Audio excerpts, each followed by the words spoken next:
વિડીયોમાં આપણે જાણીશું કે અષાઢી બીજ ક્યારે છે તેમજ ભગવાન જગન્નાથજીની રથયાત્રા વિશે પણ જાણીશું. તેમજ અષાઢી બીજના દિવસે જો તમે આ એક ઉપાય કરી લીધો તો તમે ધનવાન બની જશો. તો મિત્રો, વિડીયોમાં આગળ વધતા પહેલાં જો તમે ઈચ્છતા હો કે ભગવાન જગન્નાથજીની કૃપા તમારી ઉપર સદા બની રહે તો વિડીયોને લાઈક કરી અને કોમેન્ટમાં જય જગન્નાથ જરૂર લખી દેજો. સનાતન પર્વ અનુસાર ભગવાનની રથયાત્રાનું ધાર્મિક અને પૌરાણિક મહત્ત્વ છે. આ પાવન પર્વમાં મોટી સંખ્યામાં ભક્તો વાઘયંત્રોની સાથે વિશાળ રથને દોરીથી ખીંચે છે. આ પવિત્ર દિવસે ભગવાન જગન્નાથની રથયાત્રાનો આરંભ થાય છે. રથની સામે સોનાની સાવરણી હલાવીને અને સાથે જ વિધિ વિધાન અને મંત્રોચ્ચાર સાથે કરાય છે. માન્યતા છે કે રથયાત્રાને એકબીજાના સહયોગથી ખેંચાય તો મોક્ષની પ્રાપ્તિ થાય છે. મિત્રો, રથયાત્રા છે એ આવતી તારીખ 7 જુલાઈ એટલે કે અષાઢ મહિનાની બીજના દિવસે ઉજવવામાં આવે છે. શ્રદ્ધાળુઓ ભગવાન જગન્નાથના આ દર્શન કરવા આખું વર્ષ રાહ જુએ છે અને તેમની પ્રસાદી મળી જતા ધન્યતા અનુભવે છે. મિત્રો, ભગવાન જગન્નાથની રથયાત્રાની કથાની મહિમા વિશે વાત કરીએ તો મિત્રો, ભગવાન જગન્નાથ આવી રીતે માસીના ઘરે રહે છે. પહેલાં ભાઈ બલભદ્રનો રથ, પછી બહેન સુભદ્રાનો રથ અને છેલ્લે ભગવાન જગન્નાથનો રથ હોય છે. લોકો તેને શ્રદ્ધા સાથે યાત્રા દરમિયાન આગળ વધારે છે. રથયાત્રા બાદ મંદિરમાં ભગવાન એક અઠવાડિયા સુધી રહે છે. અહીં તેમની પૂજા અર્ચના કરાય છે. માસીના ઘરે ભગવાનને અનેક સ્વાદિષ્ટ પકવાનો અને ભોગ ધરવામાં આવે છે. અહીં ભગવાન જગન્નાથ બીમાર પડે છે તો તેમને પથ્યનો ભોગ લગાવાય છે અને તે સાજા થાય છે. જ્યારે ભગવાન જગન્નાથ માસીના ઘરે રહે છે ત્યારે ભગવાન જગન્નાથને શોધીને લક્ષ્મીજી મંદિરમાં આવે છે અને મંદિરના દરવાજા બંધ કરી દેવાય છે, જેના કારણે લક્ષ્મીજી નારાજ થઈ જાય છે અને સાથે રથના પૈડા તોડી દે છે. આ પછી તેઓ પુરીના એક મંદિરમાં જઈને સ્થિત થઈ જાય છે. ભગવાન લક્ષ્મીજીને મનાવવા જાય છે અને તેમની માફી માંગે છે અને અનેક ભેટ આપીને તેમને ખુશ કરવાની કોશિશ કરે છે. માન્યતા છે કે જે દિવસે ભગવાન જગન્નાથ લક્ષ્મીજીને મનાવી લે છે તે દિવસને વિજયાદશમી તરીકે ઓળખવામાં આવે છે. આ 9 દિવસ પૂરા કરીને ભગવાન જગન્નાથ મંદિરમાં પરત ફરે છે. આ રથયાત્રાનો ઉત્સવ 9 દિવસ સુધી ચાલે છે, જેમાં લાખો ભક્તો સામાન્ય રીતે જોડાતા હોય છે અને આ સિવાય અખાડા નૃત્ય સહિતના અનેક નૃત્યો આકર્ષણનું કેન્દ્ર બને છે. સુભદ્રાજીનો રથ કાળા અને ભૂરા કલરનો હોય છે. ભાઈ બલરામનો રથ લાલ અને લીલા રંગનો હોય છે. જગન્નાથના રથની વિશેષતા એ છે કે તે અલગ અલગ રંગનો અને ઊંચાઈ સૌથી વધારે હોય છે. તેમજ મિત્રો, આજના દિવસે ભક્તોને જાંબુ અને મગનો પ્રસાદ પણ વહેંચવામાં આવે છે. મિત્રો, છેલ્લા 500 વર્ષથી ભગવાન જગન્નાથજીની રથયાત્રા કાઢવાની પરંપરા છે. આપણા ઋષિ મુનિઓએ પણ આપણા શરીરને રથ કર્યો અને આ રથને ભગવાન શ્રી કૃષ્ણ દ્વારા સંચાલિત કરવામાં આવ્યો છે. ભગવાન શ્રી કૃષ્ણની ભક્તિ દ્વારા આપણા આ શરીરનો ઉદ્ધાર કરવામાં આવે છે એવું આપણે સમજી શકીએ છીએ. ભગવાનની ભક્તિ દ્વારા મોક્ષની પ્રાપ્તિ થાય છે એવું પણ માનવામાં આવે છે. મિત્રો, જગન્નાથજીની રથયાત્રા ઉંડીચા મંદિર પહોંચીને પૂરી થાય છે. આ મંદિર છે કે જ્યાં વિશ્વકર્માએ 3 દિવ્ય મૂર્તિ એટલે કે ભગવાન જગન્નાથજી, સુભદ્રાજી અને બલરામજીની મૂર્તિ બનાવી હતી કે જેને ગુંડેચા વાડી પણ કહેવામાં આવે છે. અહીંયા ભગવાન માસીના ઘરમાં સ્વાદિષ્ટ ભોજનનો ભોગ આરોગે છે. મિત્રો, જ્યારે ભગવાન જગન્નાથજી બીમાર પડે છે ત્યારે તેમને પથ્યનો ભોગ લગાવવામાં આવે છે, જેનાથી તે જલ્દી પ્રભુ છે એ સાજા થઈ જાય છે તેવું માનવામાં આવે છે. મિત્રો, રથયાત્રાના ત્રીજે દિવસે લક્ષ્મીજી પણ અહીંયા આવે છે. આવી પણ કથા પ્રચલિત છે. મિત્રો, આપણે જોઈએ કે ભગવાન જગન્નાથજીનું અર્ધું સ્વરૂપ શા માટે છે. મિત્રો, આ ભગવાન તથા સુભદ્રાજી અને બલરામજી એવી કઈ યાત્રા કરે છે કે જેના કારણે વિવિધ કથા પ્રચલિત છે અને આ જગન્નાથજીની યાત્રા વર્ષોથી કાઢીને ઉત્સવ મનાવવામાં આવે છે કે જેમાં દેશ વિદેશથી પણ ઘણા ભક્તો આવે છે અને આ રથયાત્રામાં જોડાય છે. જે ભક્તો રથયાત્રાના દર્શન કરી શકતા નથી તે લોકો ઘરેથી પણ આ રથયાત્રાની ઉજવણી કરી શકે છે અને તેના દર્શનનો લાભ લઈ શકે છે. મિત્રો, 10મી સદીમાં ગુજરાતના મૂળ રાજના સમકાલીન ગણાતા કચ્છ પ્રદેશના પ્રજાવત્સલ અને સૌંદર્ય ઉપાસક રાજવી લાખા ફુલાણીએ આ અષાઢી બીજથી કચ્છી નવા વર્ષની શરૂઆત કરેલી છે.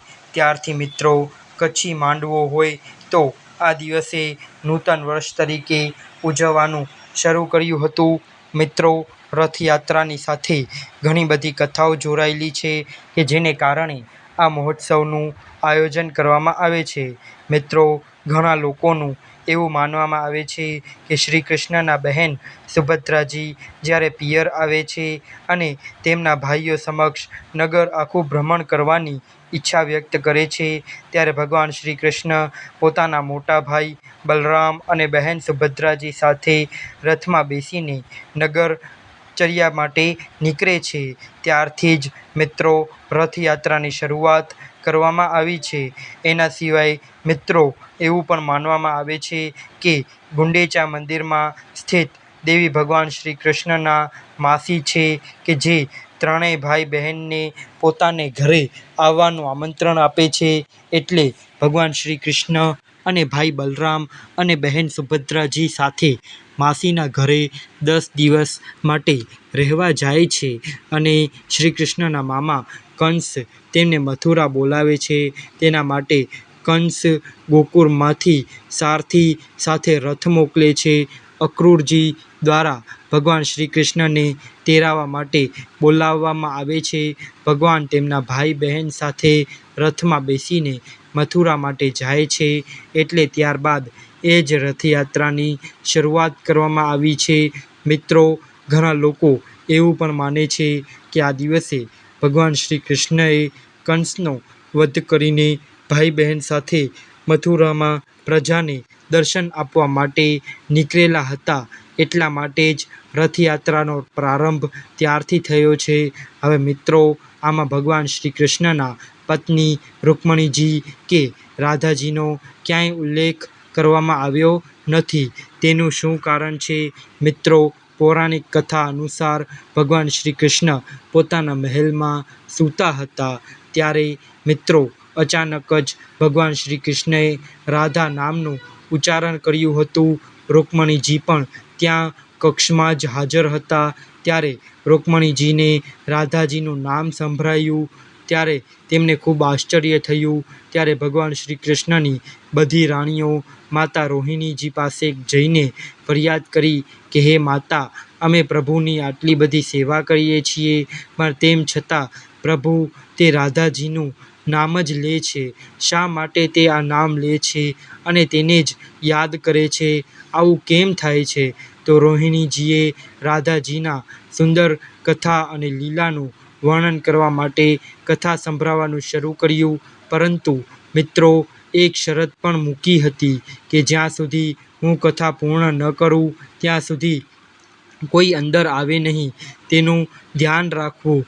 તો મિત્રો, ત્યારે તે રાણીઓએ આ શરત માની લીધી હતી અને દરવાજા ઉપર શ્રી કૃષ્ણના બહેનની સુભદ્રાજીને ઊભા રાખીને અને માતા રોહિણીએ રૂકમણીજી સહિત અન્ય રાણીઓને શ્રી કૃષ્ણ અને રાધાજીની કથા સંભળાવવાનું શરૂ કર્યું. સુભદ્રાજીએ જોયું કે બલરામજી અને શ્રી કૃષ્ણ માતાના રૂમ સુધી ચાલીને આવી રહ્યા છે. ત્યારે સુભદ્રાજીએ આ બંને ભાઈઓને ત્યાં જ રોક્યા હતા અને ત્યાં જ ઊભા રહેવાની આજ્ઞા પણ આપી હતી. ત્યારે અંદર મહેલમાંથી માતા રોહિણીનો સ્વર સંભળાતો હતો. શ્રી કૃષ્ણ અને રાધાજીના લીલા પ્રસંગ સાંભળતો હતો.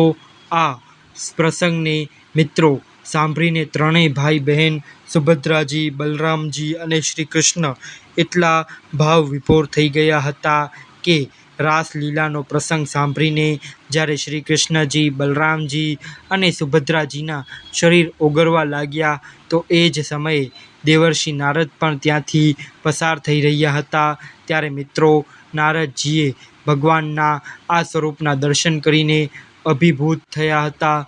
નારદજીએ ત્રણેયને પ્રાર્થના કરી કે જેમ મને આપના દર્શન થયા છે તેમ કળિયુગના ભક્તોને પણ તમારા દર્શન થાય. એ માટે હે પ્રભુ, આપ ફરી આપના આ સ્વરૂપમાં દર્શન આપવા વિનંતી કરો. ત્યારે મિત્રો ભગવાને નારદજીની વાત માની લીધી હતી.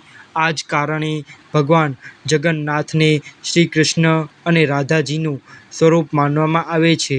ભાઈ બલભદ્ર અને સુભદ્રાજીની અધૂરી લાકડીની જે મૂર્તિ છે એની સાથે રથયાત્રાની પરંપરા શરૂ થઈ છે. આ ઉપરાંત મિત્રો એક બીજી કથા પણ છે. શા માટે ભગવાન જગન્નાથજીની મૂર્તિ અધૂરી રાખવામાં આવે છે? મિત્રો એવું કહેવામાં આવે છે કે માધવ દેશના રાજા ઇન્દ્રધૂમ હતા. ભગવાન જગન્નાથના પરમ ભક્ત હતા. એક દિવસ મિત્રો રાજા જ્યારે નીરાચલ પર્વત ઉપર ગયા ત્યારે તે પ્રતિમાના દર્શન થાય ત્યારે મિત્રો આકાશવાણી થઈ હતી. આથી જલ્દી જ ભગવાન જગન્નાથજીની મૂર્તિનું સ્વરૂપ ધરતી ઉપર પ્રગટ થશે. આકાશવાણી સાંભળીને રાજાને પ્રસન્નતા થઈ. થોડા દિવસો પછી રાજા જગન્નાથપુરીના સમુદ્ર તટ ઉપર ફરવા નીકળ્યા હતા. ત્યારે લાકડીના બે વિશાળ ટુકડા છે એ તરતા તરતા કિનારા ઉપર આવ્યા હતા.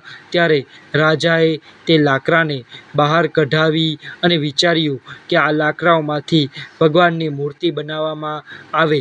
ભગવાનની આજ્ઞા સમજીને દેવતાઓએ પણ શિલ્પી વિશ્વકર્માને રજા આપી. મિત્રો આ લાકડામાંથી ભગવાનની મૂર્તિ બનાવવા માટે રાજાએ આગ્રહ કર્યો.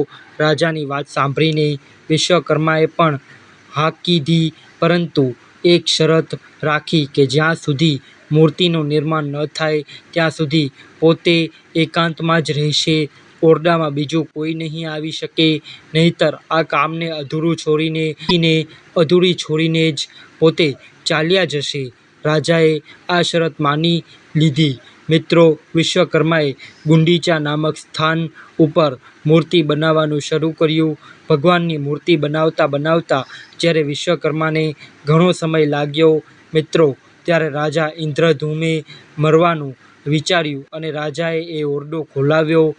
જ્યારે વિશ્વકર્માએ જોયું કે રાજા છે એ શરતને ભૂલી ગયા છે ત્યારે તરત જ વિશ્વકર્મા છે એ ત્યાંથી અંતર્ધ્યાન થઈ ગયા. ભગવાન જગન્નાથ, બલભદ્રજી અને સુભદ્રાજીની મૂર્તિ એટલા માટે જ અધૂરી રહી છે. આ જોઈને જ રાજાને ઘણું દુઃખ થાય છે. પરંતુ મિત્રો ત્યારે જ આકાશવાણી થઈ કે ભગવાન આ જ રૂપમાં સ્થાપિત થશે. જ્યારે રાજા ઇન્દ્રધૂમને વિશાળ મંદિર બનાવવાની આ ત્રણેય મૂર્તિને ત્યાં જ સ્થાપિત કરી દીધી હતી. મિત્રો કથા અનુસાર ભગવાન જગન્નાથજી વારંવાર રાજા ઇન્દ્રધૂમને દર્શન આપીને દર વર્ષે એકવાર જન્મભૂમિ એટલે કે ગુંડીચા અવશ્ય જશે એવી આજ્ઞા આપી. સ્કંદ પુરાણ અનુસાર રાજા ઇન્દ્રધૂમે અષાઢી બીજના દિવસે પ્રભુને તેમની જન્મભૂમિ જવા માટે વ્યવસ્થા કરી આપવામાં આવી. મિત્રો ત્યારથી જ પરંપરા એવી થઈ છે કે રથયાત્રા નીકળે છે. એક જ અન્ય મત અનુસાર સુભદ્રાજીને દ્વારિકા દર્શનની ઈચ્છા હતી. ભગવાન શ્રી કૃષ્ણ અને બલરામજી પણ અલગ અલગ રથમાં બેઠા હતા. ત્યારે સુભદ્રાજી નગરયાત્રાની સ્મૃતિમાં પણ આ રથયાત્રાનું આયોજન કરવામાં આવે છે. આમાં આ રથયાત્રાનો ઘણો મહિમા છે. એટલે કે મિત્રો શરીર રૂપી રથમાં જો પ્રભુને બિરાજમાન કરવામાં આવે તો મુક્તિના દ્વાર અવશ્ય ખુલી જાય છે. એમાં કોઈ સંદેહ રહેતો નથી. મિત્રો અષાઢી બીજના દિવસે ભક્તો વ્રતનો ઉપવાસ કરીને ભગવાન શ્રી નારાયણની આરાધના કરે છે. અષાઢી બીજના વ્રતનું પણ બહુ મહિમા છે. તો મિત્રો, હવે આપણે જાણીએ કે જો અષાઢી બીજના દિવસે જો કોઈ પણ વ્રત રાખે છે તો તે ધનવાન બની જશે. મિત્રો, અષાઢી બીજનું જે લોકો વ્રત કરે છે, એનો ઉપવાસ કરે છે, તે નિરોગી અને વૈરાગ્યવાન થાય છે. તેમજ તેના ઘરમાં ધન આવવાના બધા રસ્તા ખુલવા લાગે છે. મિત્રો, તમામ વેરી એટલે કે બધા જ દુશ્મનો છે એ જતા રહે છે અને મિત્રો પરિવાર સાથે ભક્તિ પ્રાપ્ત થાય છે. મિત્રો, રથયાત્રામાં આ ત્રણેય રથમાં વિવિધ રીતે પૂજા કરવામાં આવે છે. મિત્રો, સોનાની સાવરણીથી રથ મંડપ અને યાત્રા વારવામાં આવે છે. ત્યાંના રાજા દ્વારા પરંપરા એવી જ રહી છે કે ભગવાન જગન્નાથજીનો રથ નદી ઘોષ અને કપિધ્વજના સામે ઓળખવામાં આવે છે. મિત્રો, આ રથમાં સારથીનું નામ દારૂક હોય છે. મિત્રો, ભગવાન જગન્નાથજીના રથના ઘોડાનું નામ બલાડક છે. ભગવાનનો રથ સફેદ હોય છે. રથના રક્ષક પક્ષીરાજ ગરુડ હોય છે. મિત્રો, આ રથ ઉપર હનુમાન ભગવાનનું ચિહ્ન જોવા મળે છે. તેની સાથે જ સુદર્શન સ્તંભ હોય છે. મિત્રો, આ રથ રક્ષાનું પ્રતીક છે. ભગવાન જગન્નાથજીના રથનો રંગ છે એ લાલ અથવા પીળા રંગનો છે. તે બીજા કરતાં મોટો હોય છે. મિત્રો, આ રથને જે દોરડાથી ખેંચવામાં આવે છે તેનું નામ શંખચૂડ હોય છે. મિત્રો, બલરામજીના રથમાં લાલ રંગ હોય છે અને મહાદેવનું ચિહ્ન હોય છે. આ રથના રક્ષક વાસુદેવ સ્વયં હોય છે. તેની સાથે જ સુભદ્રાજીનું રથનું નામ દેવદન છે અને તેમાં દુર્ગા દેવીનું ચિહ્ન છે. મિત્રો, સ્કંદ પુરાણ અનુસાર જે વ્યક્તિ રથયાત્રામાં જોડાય છે તેના બધા જ કષ્ટો સમાપ્ત થઈ જાય છે. તેમજ અષાઢી બીજના દિવસે જે લોકો વ્રત રહે છે તે ભાગ્યશાળી બને છે. તો મિત્રો, જો આ માહિતી તમને ગમી હોય તો વિડીયોને લાઈક કરી અને આપણી યુટ્યુબ ચેનલને સબસ્ક્રાઈબ પણ કરી દેજો કે જેથી કરીને તમને રોજ વાસ્તુશાસ્ત્રને લગતા વિડીયો મળતા રહે. તમારો દિવસ શુભ રહે. ધન્યવાદ. હર હર મહાદેવ.